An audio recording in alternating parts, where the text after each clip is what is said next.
नेत्र बंद करके भ्रू मध्य में ध्यान करते हुए दोनों नासिका पुट से भृंग अर्थात भौरे के सदृश ध्वनि करते हुए लंबे स्वर में पूरक करें। यथाशक्ति कुंभक करके भृंगी अर्थात भौरे के मंद मंद शब्द के सदृश ध्वनि करते हुए कंठ से रेचक करें। आवाज मीठी, सुरीली और एक तान की होनी चाहिए। इसके साथ-साथ मूल और उड्यान बंध लगाते जाना चाहिए। कहीं-कहीं साधारण रीति से वेग पूर्वक पूरक करके दृढ़ता पूर्वक जालंधर बंध लगाकर कंठ से उपर्युक्त रीति से शब्द करते हुए रेचक करना बतलाया है। घेरंड संहिता में दोनों कानों को अंगुलियों से बंद करके शब्द सुनने का अभ्यास करना बतलाया गया है। इस प्रकार पहले झिंगुर, भौरे और पक्षियों के चहचहाने जैसे शब्द सुनाई देते हैं, फिर क्रमशः घुंघरू, शंख, घंटा, ताल, भेरी, मृदंग, नफीरी और नगाड़े के सदृश शब्द सुनाई देते हैं। इस प्रकार उन शब्दों को सुनते हुए ओम शब्द का श्रवण होने लगता है। अनुलोम विलोम भ्रामरी प्राणायाम। उपर्युक्त विधि अनुसार वाम नासिका पुट से पूरक करके कुछ देर कुंभक के पश्चात दक्षिण नासिका पुट से उसी प्रकार रेचक, फिर दक्षिण नासिका पुट से पूरक, वाम से रेचक, वाम से पूरक, दक्षिण से रेचक। यह एक प्राणायाम हुआ। फल, इस प्राणायाम से वीर्य का शुद्ध होकर उधर्वगामी होना, रक्त एवं मज्जा तंतुओं का शुद्ध होना और मन का एकाग्र होना है। ध्वन्यात्मक प्राणायाम। इस प्राणायाम को भी भ्रामरी के अंतर्गत समझना चाहिए। विधि यह है कि दोनों नासिका पुट से पूरक करके किंचित मुंह को खोलकर जिह्वा और कंठ के सहारे ओम का मीठी सुरीली लगातार एक ध्वनि के साथ उच्चारण करो। आवाज के साथ-साथ मूल और उड्यान बंध लगाते जाना चाहिए और रेचक करते जाना चाहिए।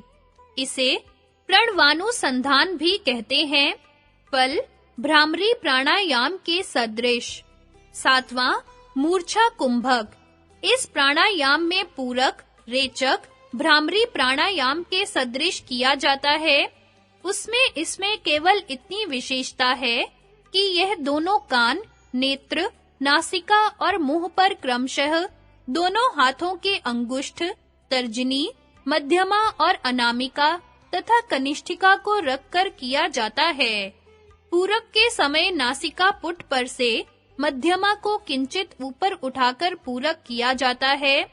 इसके पश्चात नासिका पुट को मध्यमा से दबाकर कुंभक किया जाता है।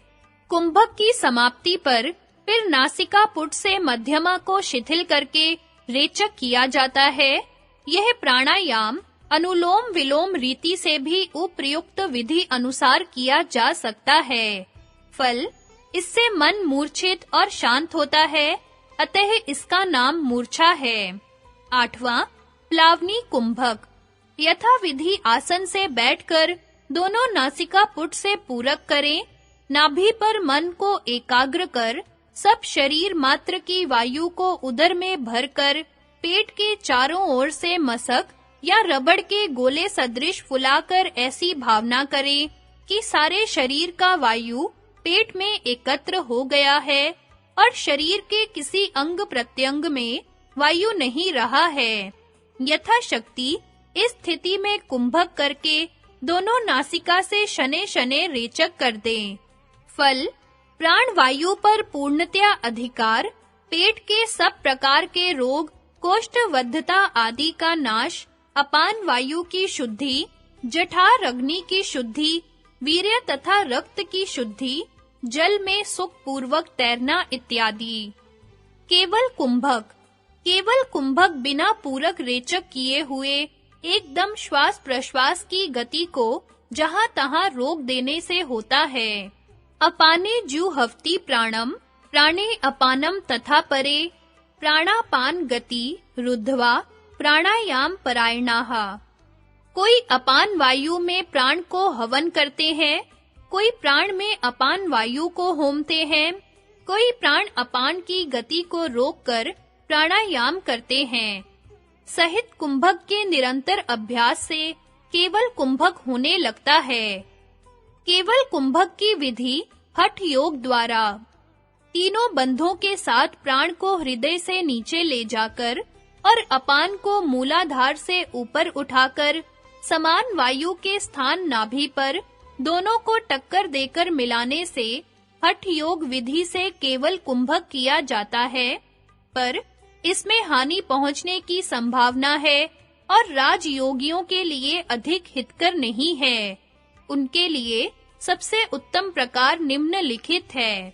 साधारण स्वस्थ अवस्था में मनुष्य के श्वास की गति एक दिन रात में 21,600 बार बतलाई जाती है। इस स्वाभाविक श्वास की गति की संख्या गायन, भोजन करने, चलने, निद्रा, व्यायाम आदि में क्रमशः बढ़ जाती है। जिस प्रकार साधारण घटनाओं को छोड़कर एक घड़ी अथवा अन्य यंत्रों की आयु उसके काम करने की शक्ति पर निश्चित की जाती है, इसी प्रकार मनुष्य की आयु उनके श्वास-प्रश्वास की गति पर निर्भर बतलाई जाती है। श्वास-प्रश्वास की गति की संख्या जिस परिमाण से बढ़ती जाएगी, उसी परिमाण से आयु का क्षय और जिस परिमाण से घटती जाएगी, उसी परिमाण से आयु की वृद्धि होती जाएगी। केवल कुंभक में श्वास-प्रश्वास की गति का निरोध होता है। प्राण और मन का घनिष्ठ संबंध है, इसलिए प्राण के रुकने से मन का भी निरोध हो जाता है, जो योग का अंतिम ध्येय है।